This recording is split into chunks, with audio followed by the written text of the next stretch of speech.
बिहार में पहले दौर के चुनाव प्रचार के आखिरी चरण में प्रधानमंत्री आज करेंगे सासाराम और औरंगाबाद में चुनावी रैलियों को संबोधित। कल प्रधानमंत्री ने मुंगेर, बेगूसराय, समस्तीपुर और नवादा में 4 चुनावी रैलियों को संबोधित किया। इन रैलियों में पीएम ने महागठबंधन पर निशाना साधा, लालू यादव को उन्हीं की टिप्पणियों पर घेरा और बिहार की जनता को चेताया कि वो बेहतर भविष्य के लिए वोट करें।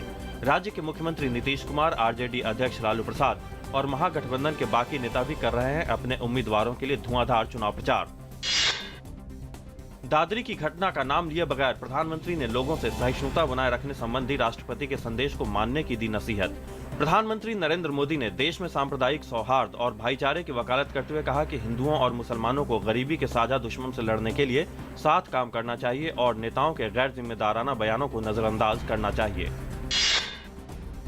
राष्ट्रपति प्रणब मुखर्जी 10 अक्टूबर से जॉर्डन, फिलिस्तीन और इजराइल की यात्रा पर।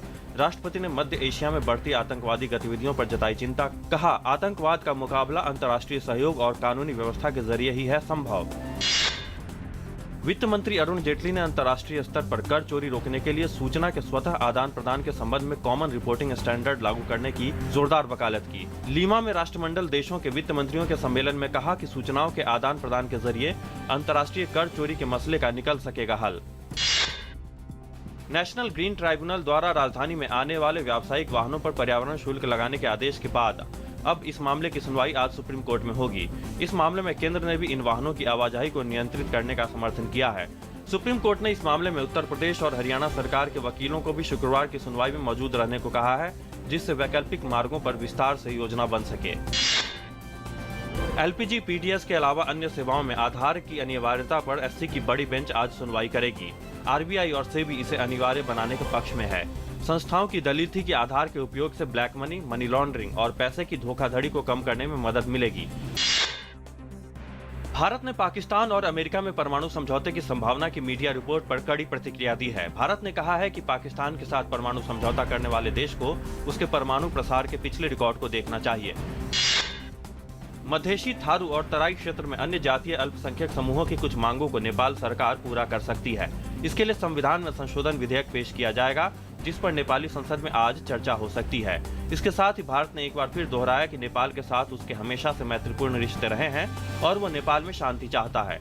भारत ने साफ किया कि नेपाल में आवश्यक वस्तुओं की सप्लाई पर रोक लगाने का सवाल ही नहीं पैदा होता। शरणार्थी समस्या पर बातचीत को लेकर यूरोपियन संघ के विदेश मंत्री और अन्य मंत्री लग्जमबर्ग पहुंच गए हैं। बातचीत के एजेंडे में शरणार्थियों के प्रवेश को काबू करने, संघ देशों की सीमाओं की सुरक्षा और उनकी आवासीय समस्याओं के दायित्व को निभाने जैसे मुद्दे शामिल हैं। यूरोपीय संघ की विदेश मामलों की प्रमुख फेडरिका मोगेरिनी ने बताया कि इसमें गैर सरकारी संगठनों और ईयू के गैर सदस्य देश भी इसमें हिस्सा लेंगे। उन्होंने कहा कि शरणार्थी समस्या क्षेत्रीय और अंतर्राष्ट्रीय मामला है और हमें एक साथ मिलकर इस समस्या से निपटना है। वर्ष 2015 का साहित्य का नोबेल पुरस्कार बेलारूस की स्वेतलाना अलेक्सीविच को दिया जाएगा। स्वेतलाना ने सोवियत संघ के दौर पर किताबों की सीरीज वॉइसेज ऑफ यूटोपिया लिखी है। 68 वर्षीय स्वेतलाना पिछले 3 दशकों से लेखन के क्षेत्र में सक्रिय हैं। स्वेतलाना साहित्य के लिए नोबेल जीतने वाली 14वीं महिला हैं। साल 1901 से 2014 तक केवल 13 महिलाओं को साहित्य के क्षेत्र में उल्लेखनीय योगदान के लिए नोबेल पुरस्कार दिया गया है। घोटाले में फंसी फॉक्सवैगन की जांच के लिए जर्मन पुलिस अपना काम शुरू कर चुकी है। इसी कड़ी में पुलिस ने फॉक्सवैगन के मुख्यालय जाकर भारी मात्रा में फाइलों और हार्ड डिस्क को अपने कब्जे में ले लिया है। इसके अलावा फॉक्सवैगन के कई अन्य ठिकानों पर भी पुलिस जांच कर रही है।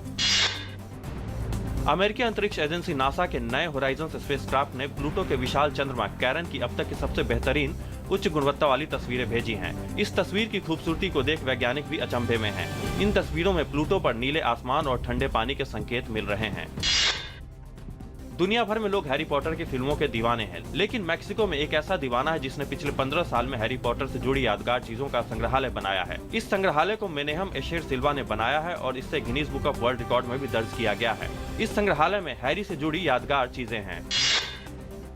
भारतीय मुक्केबाज शिव थापा और विकास कृष्णन दोहा में चल रहे विश्व मुक्केबाजी चैंपियनशिप के क्वार्टर फाइनल में पहुंच गए हैं। शिव थापा ने 56 किलोग्राम वर्ग में अफ्रीकी चैंपियन मोहम्मद हैमट को नॉकआउट किया। शिवा ने इस मुकाबले में पिछड़ने के बाद वापसी की।